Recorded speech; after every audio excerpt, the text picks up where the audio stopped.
Hello and welcome to another Daily Muppet. In today's video I want to talk about the Omonia 1-0 narrow victory, a tough game, but one that could have gone totally different.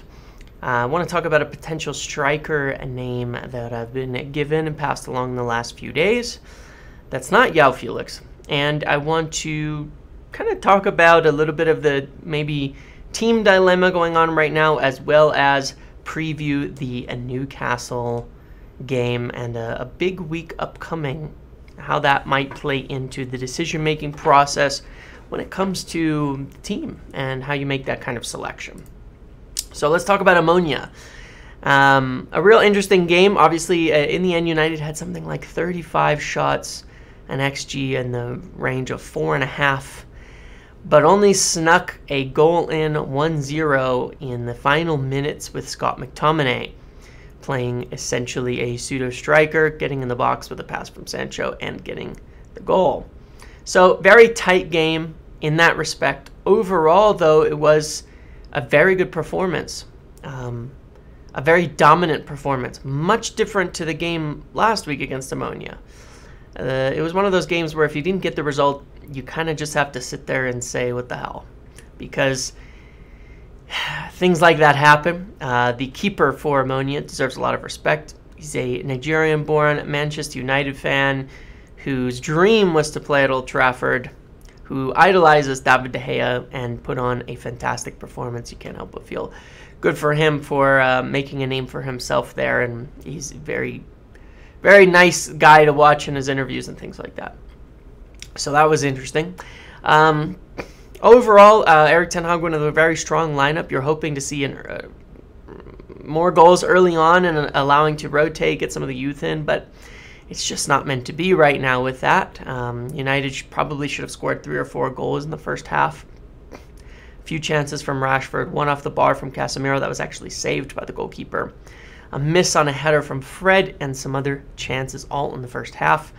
But the positive was United were essentially creating for fun, and I want to pull some things up here. This was on the right, the passing map for, this whole setup. This was the passing map for, the entire run here. And you can see kind of how it all links together with the back line was much higher than they've been in any recent game. And, both the fullbacks were a bit higher. You can see that, obviously, Martinez and Lindelof there are practically, up on the halfway line with Casemiro in front of them. Dalot, rather than being dropped deep, was a lot further up. A lot of passes, obviously. The passing network is very active, given that there were so many, how would I put this? Given that we had so much possession, something like 700-something passes. So obviously the pass networks were very active, but positionally you can see a couple of things stand out. And we'll talk about Bruno in a little bit because it continues to get criticism here on this. One thing is Ronaldo is very uninvolved. You can see he's essentially the only player without significant passing networks. He's the striker. That's kind of expected.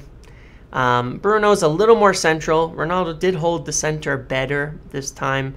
The shape is pretty high up there. Fred was pretty high up there. Bruno, you'd like to see him a little more to the right, but there's other reasons for that too, beyond just, hey, it's Bruno's fault that's not happening. And so, but the shape was good. It's the kind of shape you were expecting to see in a game where you're dominating possession. Very high up, very compact. On the left-hand side, these are key passes. So these are the key passes, passes that lead to a shot. And there were 30 of them, 30 passes leading to a shot. Notably, you can see there's a lot of them in the box. I mean, there's tons of them in the box, tons from a few yards out. Some from corners, all of that. There is one thing that I made of note that I can see here that is maybe concerning. One, there's a few too many pot shots from outside the box. That happens. But you can see there's a hell of a lot of passes into the box resulting in shots that didn't result in a goal. But one thing does stand out. It's almost all from the left. The right side continues to, at the moment, not really produce from a standpoint of creating shots, actions, goal-scoring chances, things like that. And it's not something that I would say is anyone's, fault necessarily. It's not like, oh, it's because Antony's not doing his job or something. There's just not a real combination from the right side, and I'll show that in a minute. Another stat up on the screen that's going to show kind of the issue here. But Antony, a lot of his is cutting in and then shooting. Dallow's not really overlapping or creating on the overlap, where you can see some overlaps here with little pings then into the box from the left side. It's still far too much left-oriented when it comes to creativity. There needs to be more on the right, and one of the things that needs, there's really three things that need sorting here, which is one, Antony creating from the right, Dallow assisting him in creating from the right, where Malaysia and Shaw were doing that this game, and Malaysia had a much better game. And then I would say overall, you'd like to see the team balanced more so Bruno can move more to the right, but he was, it's kind of a 4-2-3-1 where Fred was in the middle, so Bruno was sort of the central creator there. So it's not like he should be over to the right, but it's a tricky kind of situation because it pulls people out of whack a little. They might look at it and say, well, Bruno needs to be to the right so that it's that triangle with Fred left, Bruno right, but that's not really how it was playing in game. It was more Casemiro deep, Fred moving the ball forward, and then Bruno creating across the front. And it just so happens that there was more being offered from the left than the right, and it's been that way for a long time. But let me show something else here. This was incisive passes completed. So you can see that from the left, Rashford made 5. Fred actually made more than anybody else otherwise. And incisive passes completed are passes moving forward, cutting through the lines into these areas.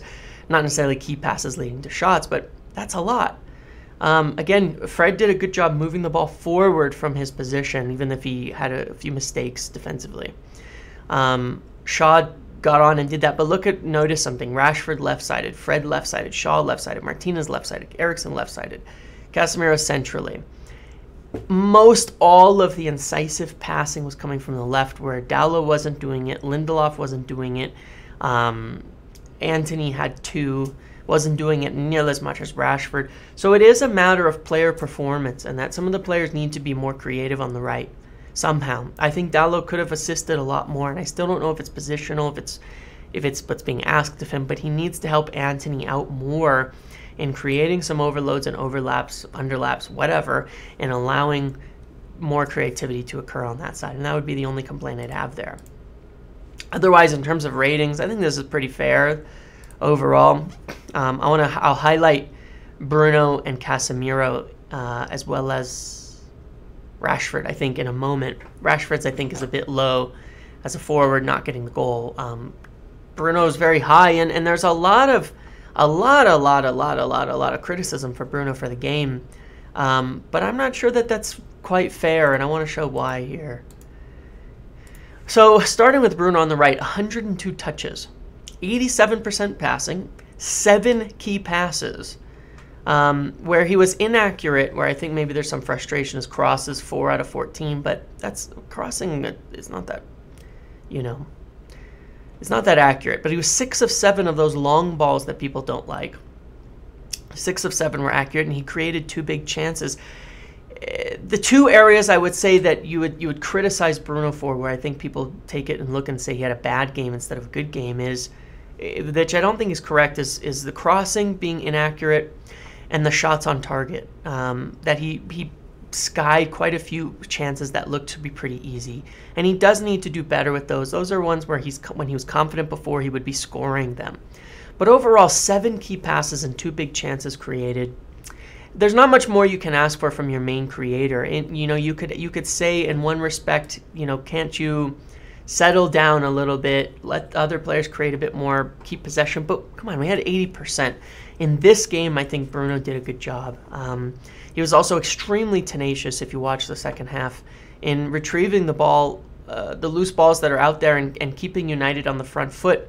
There was a moment around the 82nd, 83rd minute where he's charging around, pressing still, wins the ball back, makes a deflection, wins it again, gets it back, and keeps it moving. And it's a big part of why we ended up scoring.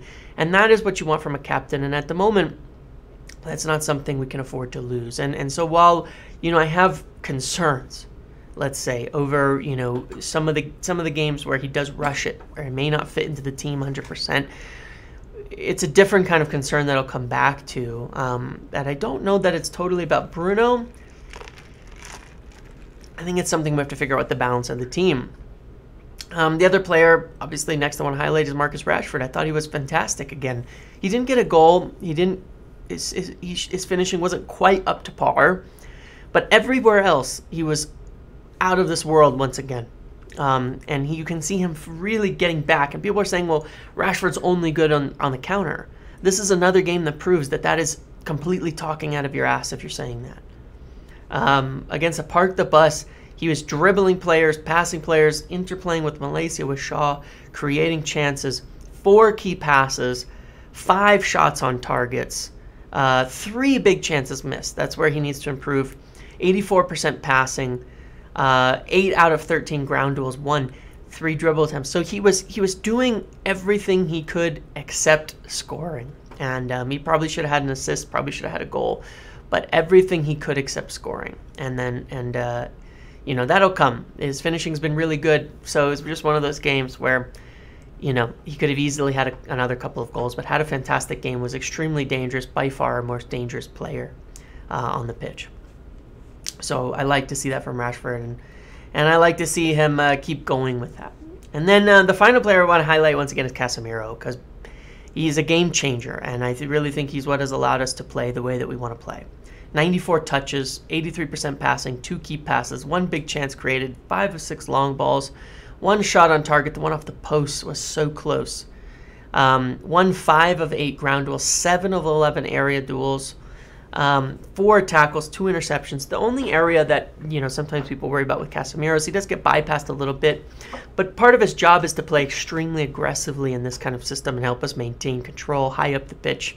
Sometimes you get bypassed in doing that. So, him doing what he's doing is perfect. He's extremely involved. He keeps it ticking and wins the ball high. He's very aggressive, and he's going to be absolutely crucial to us continuing the way that we've been playing and having it work. So I think that's extremely important that keeps going.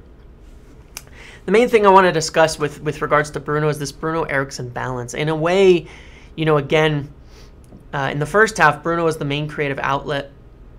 In the second half, he was still until Fred came off and Eriksen came on. But there wasn't some big change from Eriksen coming on. It wasn't like suddenly Eriksen was doing all this creativity and all of this work, and it was so much better. He was having shots blocked, crosses blocked. He didn't really do much with it. It's hard to create chances against 11 men. Bruno created a lot of them. But the challenge that I find here is still that the Casemiro, Fred, Bruno midfield actually looked more balanced. And it was because there was more ball winning, more energy higher up the pitch. We were winning it quicker, faster, moving it. It's not about the qualities of Eriksen. It's about the same problem I had with Pogba and Bruno that I've seen recently, and I still see it. I saw it for the last month, 2 months, and I don't know exactly how United get around it, because you want to play both on the pitch for their qualities. However, at the same time, when they're both on, one of their or both of theirs production is going to be limited simply because they're trying to do the same thing. When Eriksen came on, he tried to be the primary creator. Every pass was going back to him for a cross or whatever, things that Bruno will get criticized for, but it was the same thing. They haven't found a way totally to coexist. One of the things is that that we need in breaking down the boxes is someone to make the late runs into the box from the midfield. Something Fred did well under Rangnick. He should have scored a header in the game yesterday when that came in. Casemiro did it the other day too. Him and Fred have missed subsequent games free headers very close by. So they need to work on that. But you need them doing different things. Fred does something different to Casemiro, different to Bruno. Scott, same thing when he came on. He got in the box and scored, that extra attacker, right? But my point is, ideally you want your 3 midfielders doing different things so that all of your roles are covered. I still see that Bruno and Eriksen are doing the same thing in possession. And then out of possession, Eriksen doesn't quite offer enough from the deep position. From an advanced position, I think he would. And so I still think there's a problem that needs to be solved here. And so I understand why people are saying, you know, ideally you'd still get a Frankie de Jong, a Jude Bellingham or whatever to play in that second spot. And I kind of agree. And in the meantime, with so many games, I think that's why Erik Ten Hag was running the Casemiro, Fred, Bruno thing is, I think you're going to want to see a Casemiro, Fred, Bruno, Casemiro, Fred, Eriksen, Casemiro, Scott, Bruno, Scott, Eriksen, you know, Scott, Fred, Eriksen, something like this. I think you're going to want to see that. So there's rotations. There's always enough creativity. So you don't have to play Bruno and Eriksen every game. But I also think it runs into the same issue Pogba, Bruno does. My opinion, something I still see, it's not about the qualities of each, but that both would be better on their own where everybody in the midfield is doing a separate job. That's all. That's what I think. I'm a big fan of balance over everything, and I think that would help. So that's my opinion there. That one of the main things I think that needs sorting. Ronaldo, I thought he was very passive, and it hurt the team yesterday. He was not attacking balls that were coming into the box. He was not attacking crosses. He was not attacking passes that were coming in. There was a few passes that came in. One through that he seemed to just not be ready for that could have brought him in on goal. A couple aerial ones in the second half where he didn't even try. He needs to do better. He needs to do better. And I think that part of, you know, he held the width, he's held the center fine, but he needs to do better, be a lot more aggressive. We've got to figure that out. Martial may be back in training, and so I would expect, I don't think he'll be playing versus, I don't think he'll play versus Newcastle, but maybe he will. If it wasn't such a serious thing and he was only out for 1 game, then 2 games, then maybe he will be back against 1 game, right? Came off versus Everton, so maybe he will be back. If it was such a minor thing, he wouldn't have lost enough fitness and he'll be back. But I think the striker thing is huge. The team, we need something different. We just do. We have to have it. It's going to be hard with it. Just not enough is being offered. But given that, there's another name that was mentioned to me that could be an interesting one because maybe he'd be available at a good deal. He's a player that recently moved that is apparently not so happy with things, as many players aren't. But that's Dusan Vlahovic, who is now at Juventus. And I've been told United are just keeping an eye on him because if the situation continues as it is at Juventus, he's pretty unhappy with it. He's underachieving there. The whole team is... there's unhappiness with the way the club is being run with Allegri. They have financial situations, and if he's unhappy and would like to move, he may be available for around 60 million, and I think he'd be a perfect fit for what United need. So that is a name to keep an eye on as well for the upcoming summer in terms of striker. When it comes to Newcastle then, and previewing it, I think Erik Ten Hag will start with a very strong team once again. I think he's going to go with this: Rashford, Ronaldo, Antony, Eriksen, Bruno, Casemiro, Shaw, Martinez, Varane, Dalot, and De Gea. The only question mark I actually have is Martial, if he can get in there over Ronaldo to start the game if he's fit. But I think we will start with a very strong team. I know it's a big week with Tottenham midweek, Chelsea at the following weekend. 3 big games in 6 days. But I think Ten Hag starts with a strong side and goes game by game. I think he'll then rotate in the midfield versus Tottenham. You know, go with a team that can play a little more long versus on the run versus Tottenham as well.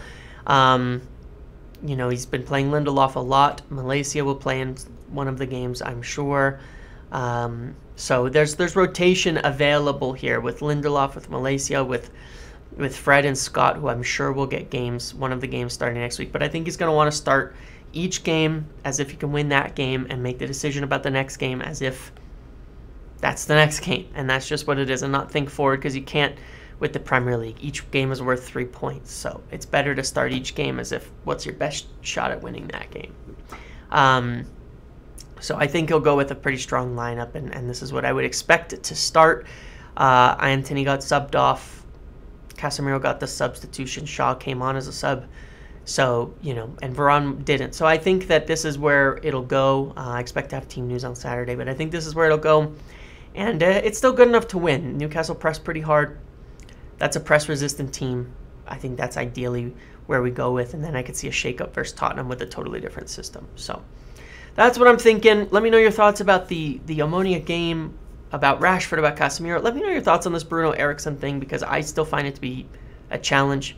How do you think we should play out the next week, and what do you think we will do? Also, would you take Dusan Vlahovic? Do you think that that is a... I mean, most people would, but would be up there in the choices alongside Osimhen, Tony, Ramos, all of that. And do you believe that there's any possibility of something like that occurring? Let me know your thoughts in the comments. Make sure to like, comment, subscribe, turn notifications on, and I will see you in the next video.